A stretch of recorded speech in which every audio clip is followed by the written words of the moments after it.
পবিত্র মাহে রমজানের সম্মানে বিনা লাভে পণ্য সামগ্রী বিক্রি করে প্রশংসায় ভাসছেন চাঁদপুরের ফরিদগঞ্জ পৌরসভার চর কুমিরার ব্যবসায়ী শাহ আলম।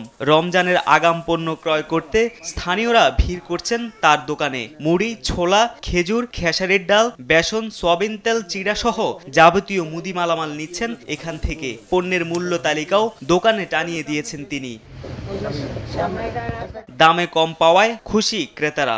বিক্রয় প্রতিনিধিরাও বলছেন লেনদেনে সঠিক মানুষ শাহ আলম। আমাদের এলাকার সালাম ভাই প্রতি বছর রমজান মাস আসলে দ্রব্যমূল্যের দাম কমে দেয়, বিনা লাভে সে আমগরে মাল দিতে আছে। সব দোকানদারের কাছে আমরা আবেদন করি যে সালাম মালের মতন রমজান মাসে কেনাকাটা কম নেয়। মাহে রমজান উপলক্ষে গেল বছরও একইভাবে পণ্য বিক্রি করেছেন তিনি। এলাকার গরিব, দুঃখী ও নিম্ন আয়ের মানুষের কথা চিন্তা করে এই উদ্যোগ নিয়েছেন বলে জানান এই ব্যবসায়ী।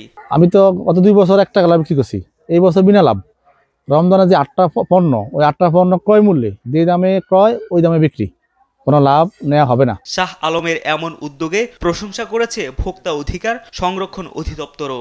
রয়েছে বড় পরিসরে, তারা যদি সমাজের বিভিন্ন স্তরে বিভিন্ন বাজারে যদি এটা চালু করা যায় তাহলে আমার মনে হয় সাধারণ যে জনগণ রয়েছে এবং ভোক্তা রয়েছে তারা উপকৃত হবে বলে আমি মনে করছি। শাহ আলমের দেখা দেখি অন্য ব্যবসায়ীরাও রমজানে স্বল্প দামে পণ্য সামগ্রী বিক্রি করতে উদ্বুদ্ধ হবেন এমন প্রত্যাশা সাধারণ মানুষের। নিউজ ডেস্ক, দেশ টিভি।